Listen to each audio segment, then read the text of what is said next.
ఒక స్తంభం గాలిలో తేలడం ఎక్కడైనా చూసారా? అది కొన్ని వందల ఏళ్ల క్రితం కట్టిన గుడిలో. అది ఎక్కడో లేదు, మన ఆంధ్రప్రదేశ్లోని అనంతపురం జిల్లా లేపాక్షిలో ఉంది.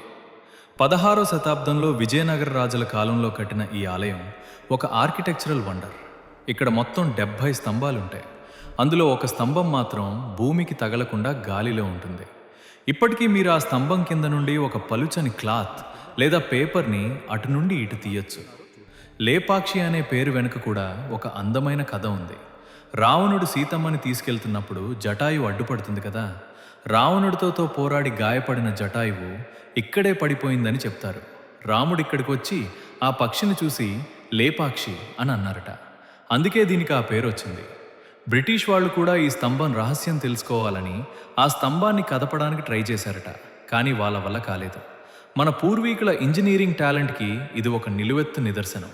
మన తెలుగు రాష్ట్రాల్లో ఇలాంటి ప్లేస్ ఉండటం మనకి గర్వకారణం కదా. మీలో ఎంతమంది లేపాక్షిని సందర్శించారు? వెళ్ళకపోతే ఈసారి డెఫినెట్గా ప్లాన్ చేయండి. జై హింద్.